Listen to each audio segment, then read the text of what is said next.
chỗ này tôi tao quay cái mua trả lâu lại lại mua nó khai mua nó phải để nó chơi nó khích kia thứ ít sao mua thứ tao cho chỗ giờ mình chuẩn bị đeo một thùng đào tua cái tàu chỉ bên một chuẩn bị chế để vào sau và thì nó là cho lì lu mua một chế chuẩn bị một tòa sáng này mình nhổ thế bữa để tòa tôi có những gì rõ vào sau và thì nó và thì trong tu nhưng mà sao một đúng đấy đây rồi một cái hồ chiều sa tôi chỉ sa cho tôi nhảy nó ăn nó sa chiều trong tua này và sau đó thì sa tôi chỉ có hôm chỉ sa mà tập tôi đi đây chơi yo sai thì một sai cái gì mà lo là làm cho một lò liền nó miệng nó bao hay là đi rồi rồi đóจะให้ได้ดีเนาะ ôi yo tôi một xả lì nó chỉ chờ trong đi đâu cả là chẳng đi xả lì tàu vô daddy mà tôi sai thì phải này có mấy cái lu tàu mà mamiจะให้ได้ดีtôi người cùng nghe số à cho ly xa ly nó thọ ê á chi nè sa phê thì người chuột này cũng được hay để nó tôi mình nhổ chuột sa thì đào thoát nhiên nó à để dùng gì cơ rồi thoát nhiên nó mà không mà cho này hình để dùng gì đi có hay để lúc đó là cơ cho nên nó cơ tên nó trong cơ à bông thôi là cơ đó giờ bé nó rồi lâu nó rồi cổ nó thì rồi giờ phải tông khó lên bên này nói chị có gì chị cứ bỏ đốt chị sẽ lúc vì chị xin mà bỏ lúc là chị lo chị xin này rồi lo chị sang trả cái cho lúc trong ly nó kia chị sang lo ly nó tao bỏ tao nè con này tự nhiên cho mình bỏ chỉ tao giờ tiền lúc xa ly chị bỏ tà chị bé một cái lo nữa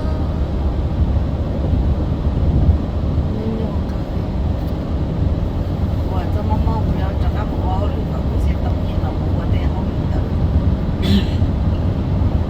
chỉ muốn nhiều yêu than năng để chiều bóng nhiệt trở ở tung bùa thế ở tung bùa mà chim bùa mà nhảy nhau được thế trời rồi thì hắn là tăng năng theo họ cắt những cái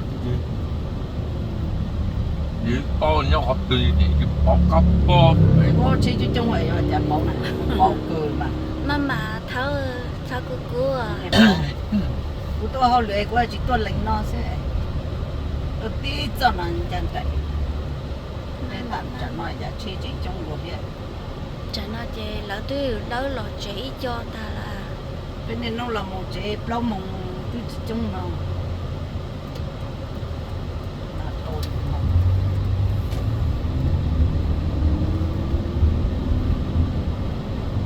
mà sẽ cho đi mà bảo được cái gì để tôi cắn nó giống tôi thì sao chế chỉ trong chế sứ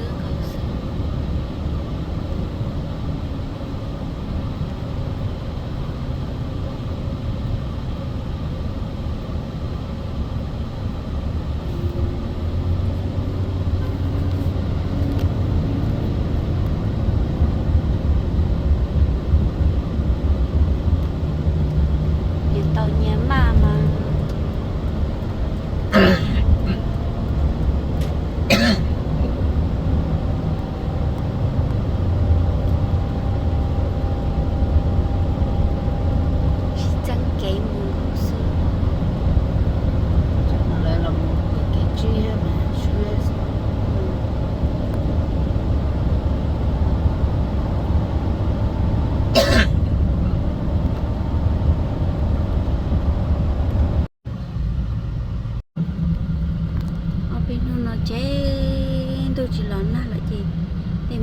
tông nó bị đa rồi rồi mù đó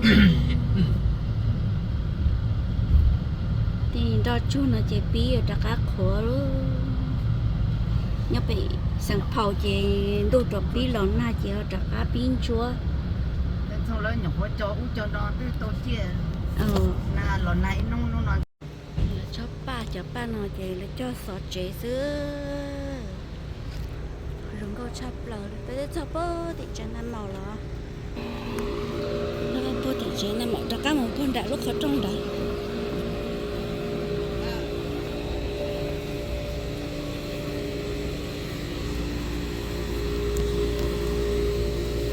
nó chả non trọ cơn rồi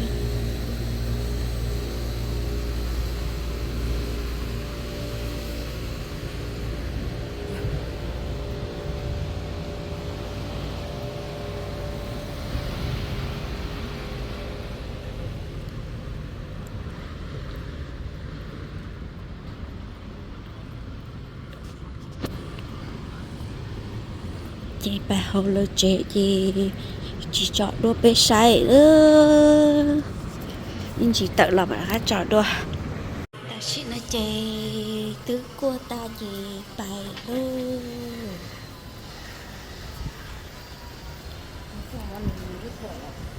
tờn tới sắp đi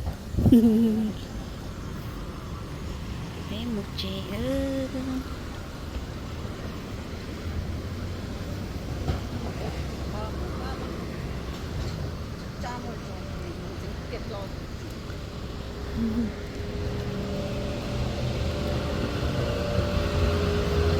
等到他们几嘎嚓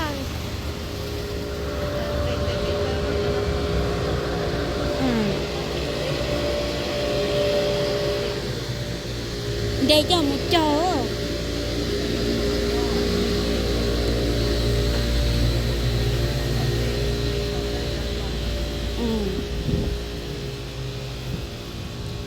nâng mà tôi nhớ tôi không ở trong cơn gỡ chỉ trong cơn tôi chờ nên để bố tan cho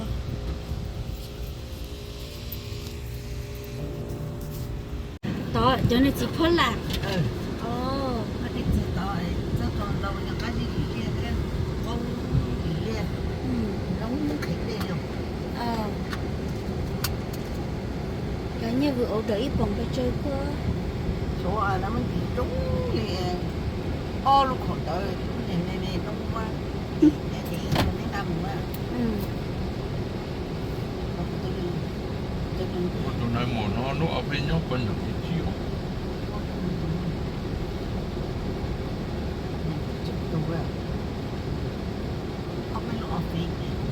nó có được thì chi với tụi con này thì chi ở front row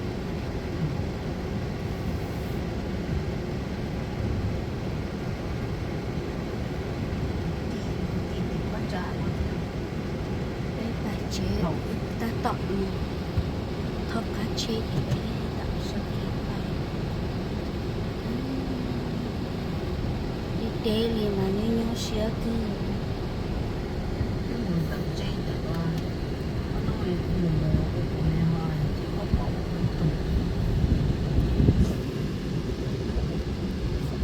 nằm mọc đi tế chỉ cần chặt chê mà thật sợ rồi ta mà chặt cá sợ rồi rồi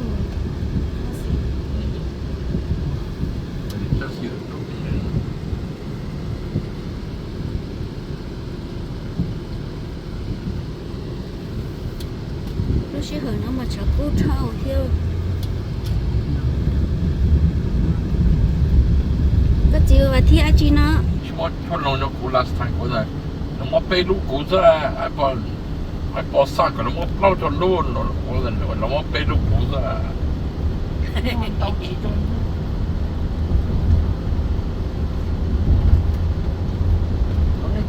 chắc là nó bay luôn nó plong nó ta là chỉ cả mua là gọi nó ice cream món tôi mà cua đâu có chỉ tao này tôi nghĩ nhá có gì mà nó cua và sao mới chút nó nhớ tua nữa cái bỏ bỏ giờ là cho nhiều rồi luôn tôi sợ muốn cái chuột nó tôi chỉ mấy nát thì để xuân chè để thâu là họ để mua là mấy rồi để cho lúc nó sẽ để là chỉ cả mua để nó chỉ là mình đâu có sao có chế có cho có muốn chế ít hai có nó ít hai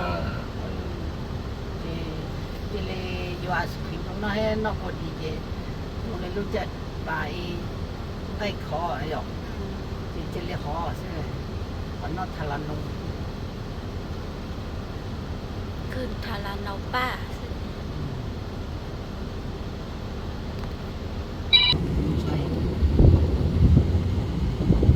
không có cho cái tiêu cái chị nói chơi nhà bé tức là cho ít tao kể nữa cho tao ít tao kể nữa chị mà tăng bia thì bé chậm đấy cho con một bộ cho nhiều mà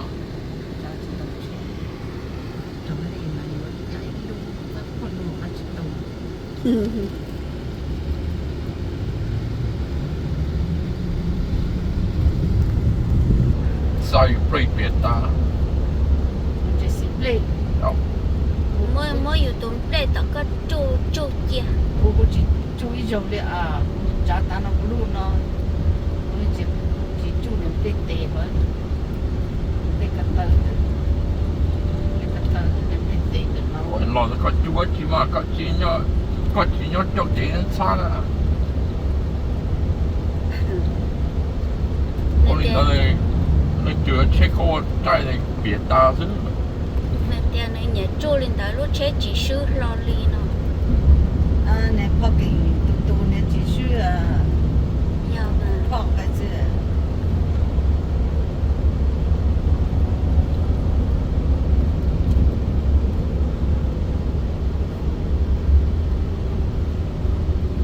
好听啊，就搞成了。 để chỉ một chế lò thì bảo tàu nhau sáng lò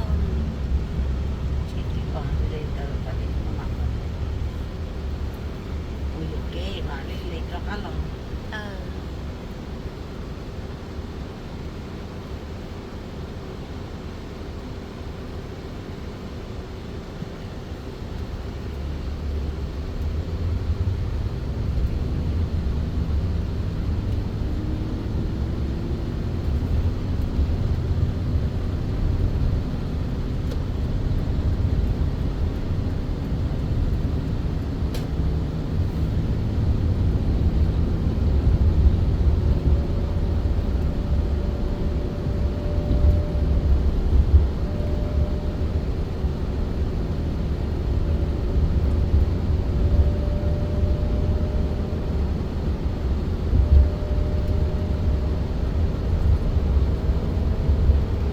tháo cái sát tiền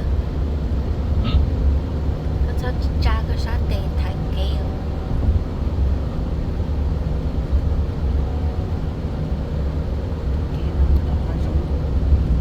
xong rồi go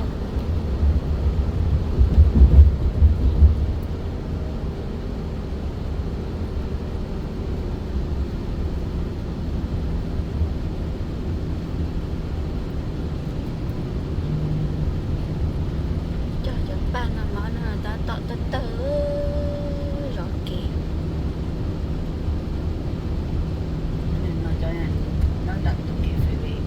ờ 2 lít tử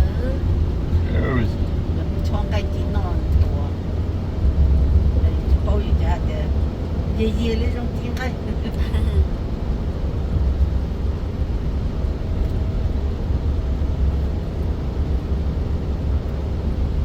都给我去充了灯了。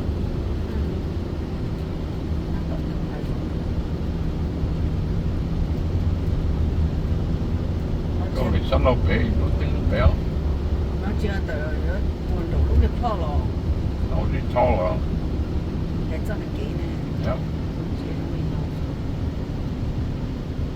cho nó quay ở bênนู้น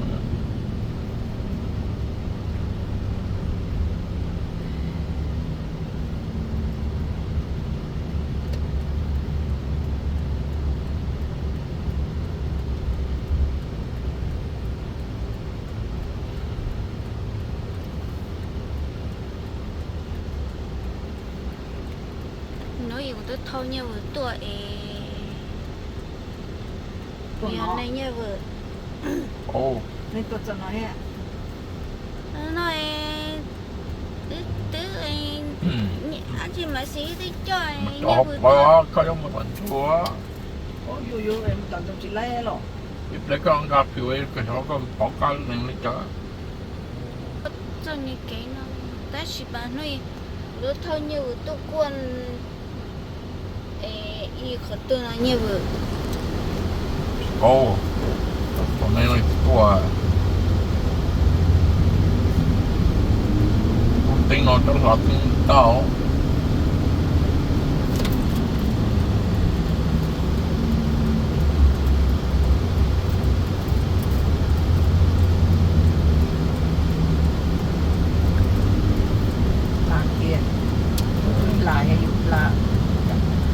trở lời yêu ca Tôi là chị có em lấy đàn là đi lúc phụ trò của nó có chuyện mà làm tà đi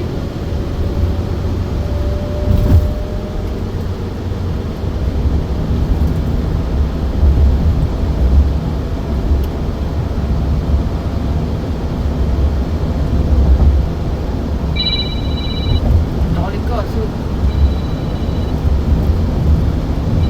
cái chiều mình đừng block kia rồi à Còn này toàn là cố xin nào đó. em chơi gió được khó sân nào sẽ yêu chỉ đi game block kia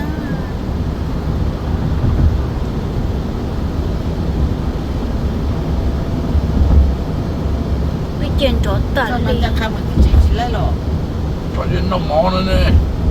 cô chị nó mỏi một thứ nữa Có mình từ kỹ của nó. cà phê bể Yes. Có mà từ trong cái cho chia.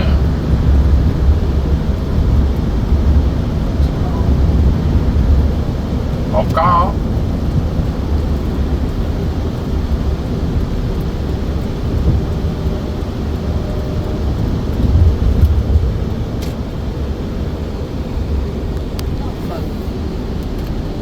nó mỏi thì bao sao mỏi nói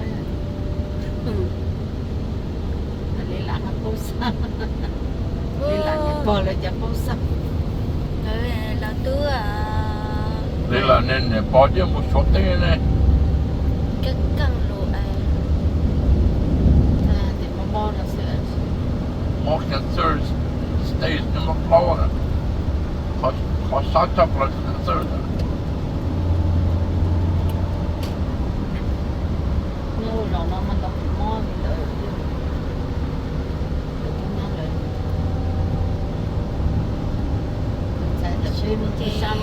bế tận cái lo nữa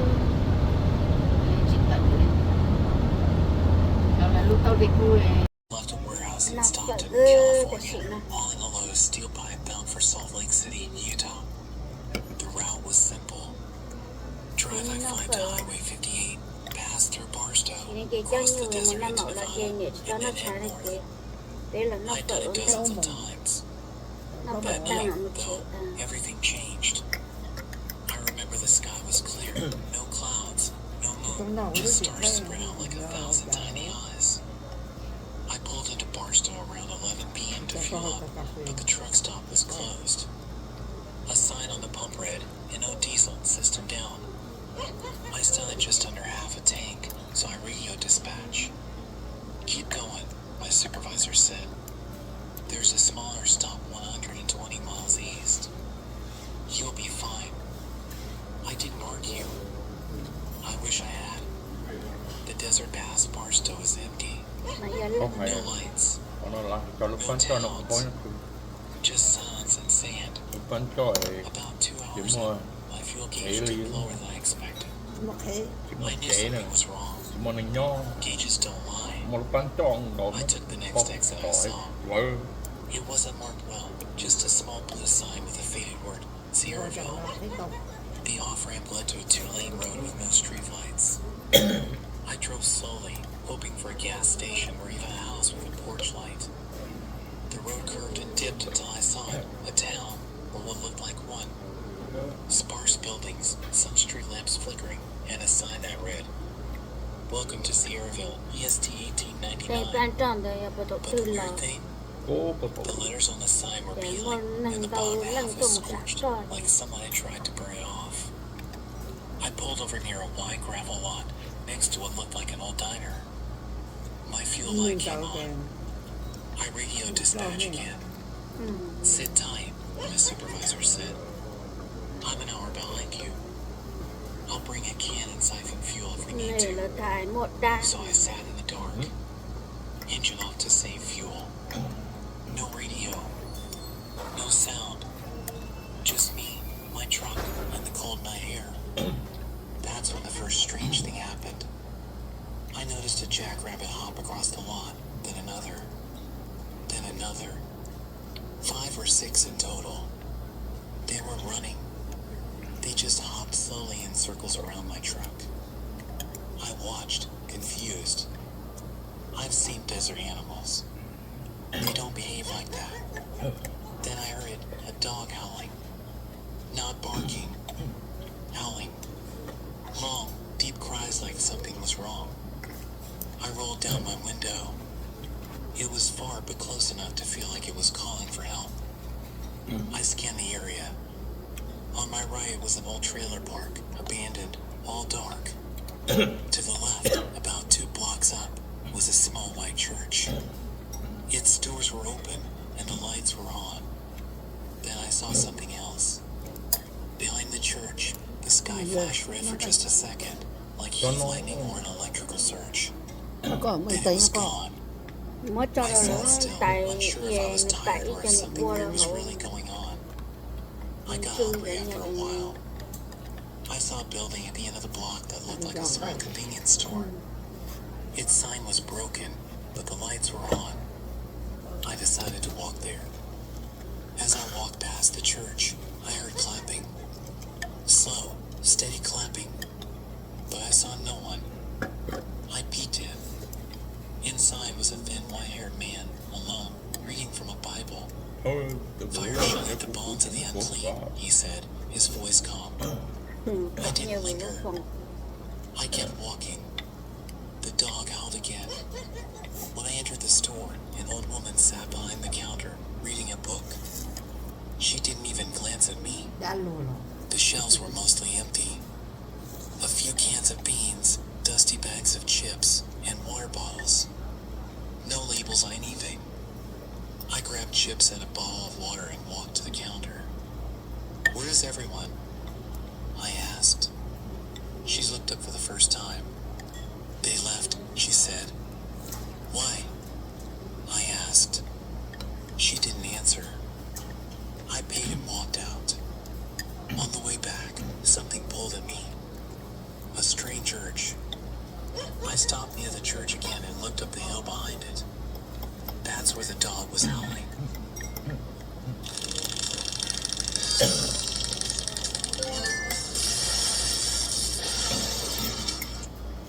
I felt drawn to it.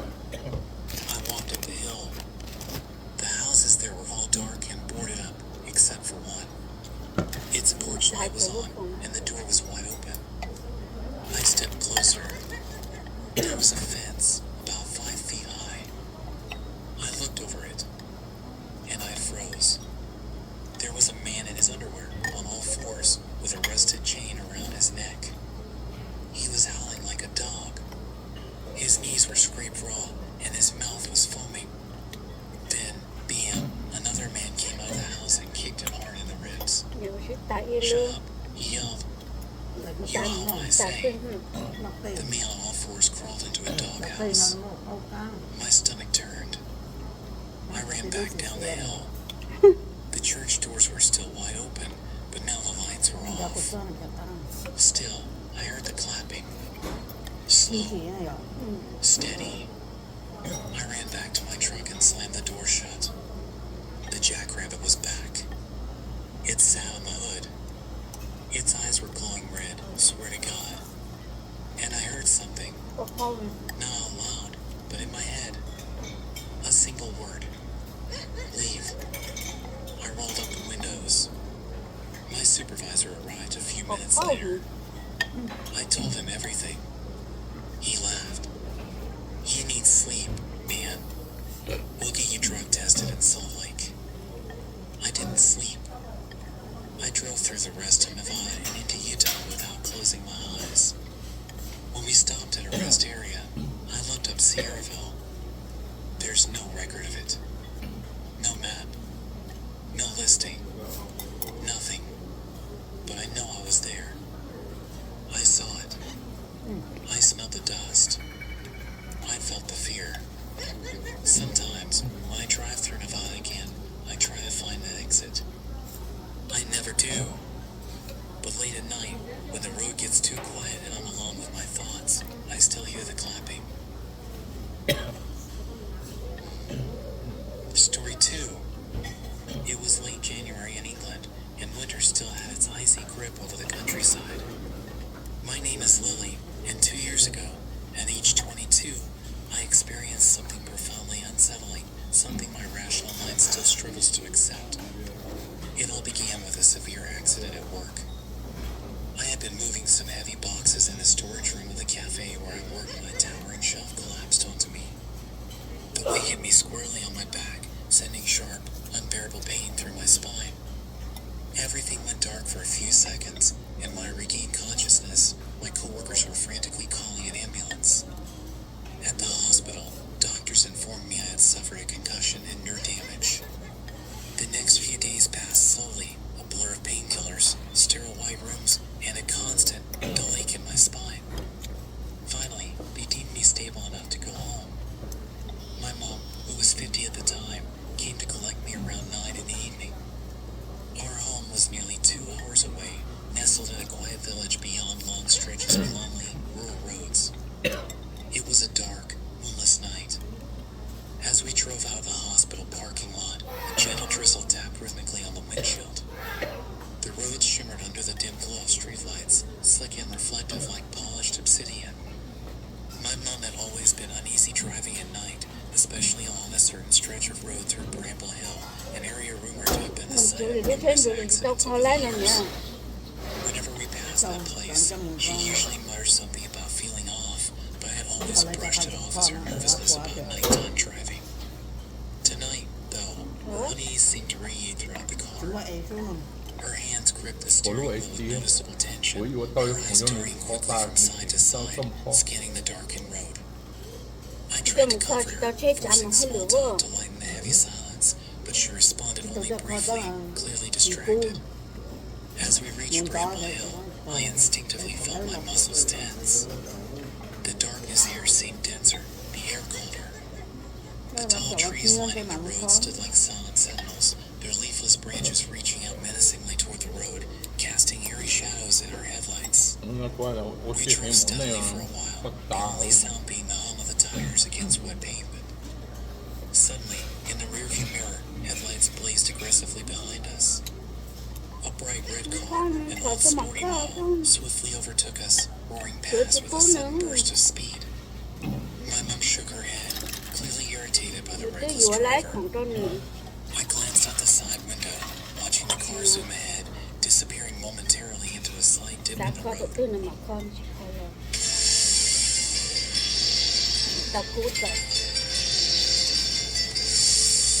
Then, without warning, I noticed headlights approaching us from the opposite direction, a pair of dull, foggy beams that flickered uncertainly. It was strange because I hadn't seen any vehicle before, despite the road being straight and open. A creeping chill slithered down my spine. Do you see that? I asked, my voice barely above a whisper. My mom leaned forward slightly, squinting into the darkness. Yeah, what's that? The headlights belonged to a large truck, entirely shrouded in a thick, unnatural mist. It moved strangely, gliding rather than rolling, its outline flickering and shifting. My heart began to race. That doesn't look right, I murmured, gripping my seatbelt tightly. Before my mom could reply, the red car, still ahead, sped towards the approaching mist-covered truck, seemingly oblivious. My breath caught painfully in my throat. In the span of a second, the car met the ghostly truck head-on. I gasped, throwing my hands over my face, bracing for the inevitable crash. But there was no screeching brakes, no grinding metal, no catastrophic collision. Just silence. Tentatively, I opened my eyes. The red car continued on, disappearing around a distant bend as though nothing had happened. My pulse thundered in my ears, disorientation clouding my thoughts. Beside me, my mom sat rigid, her knuckles bone-white from gripping the wheel so tightly. Her eyes were wide, unblinking. Did you see that? I asked, my voice shaking. She swallowed hard, nodding slowly. That car, it went straight through the truck. For several long moments, neither of us spoke.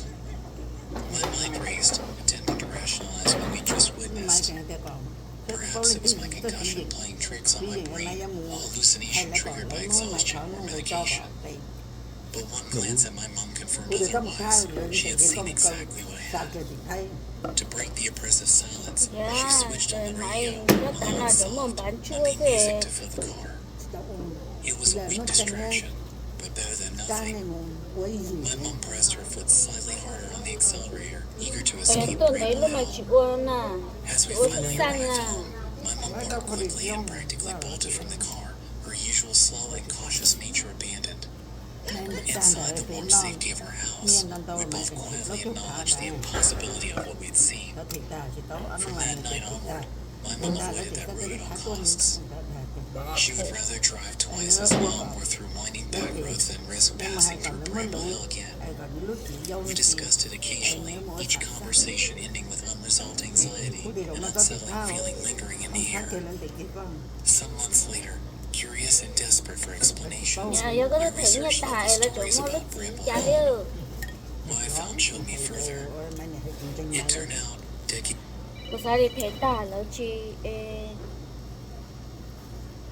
Mất gì cả à? Yes. Cái chỗ không dưới ta sẽ về cái nó phật tạ chỗ như kia như ta sẽ nó tạ xong à chưa khâu sát nào không có lo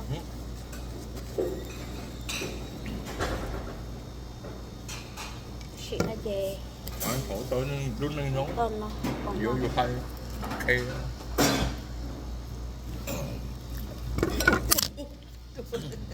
chị ơi dạ chúa làm lúc đây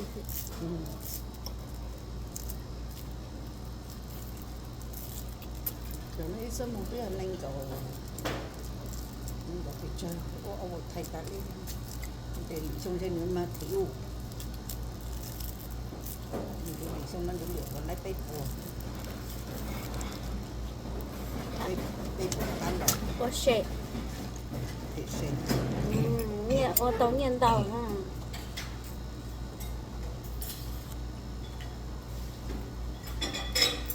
kiểu này bao nhiêu nó chỗ gì khi phổi ô tô nhân tàu về lỡ chỉ một tàu rồi xong ra nữa mà thiếu chúa có lát sau lát thấy cả ba sơn mà mai đi của mai thì xong ra mai mà còn còn tàu rồi ra mình đọc chi chỗ cái cái chỉ mong mình đọc kinh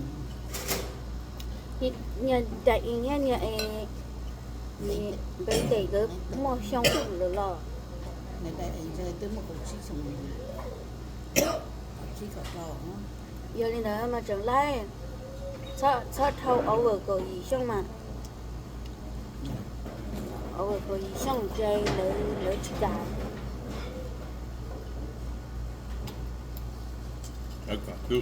nhưng bên đây dâu như đại nhung không muốn này có ít thằng sao có ít thằng không anh nói ô cha xong rồi đại in chỗ lo luôn bên đây rồi mẹ còn say tụi nhà một cái nhà đó đứa có khăn lệ này tụi nó tỏ vào tụi nhà bên đây nó siêu này tụi nhà xây ra máy nó máy ông nhiều đấy trời ta tu cái chỗ không nhớ cái cho bé là nó phải là sầu đi nó sẽ nỡ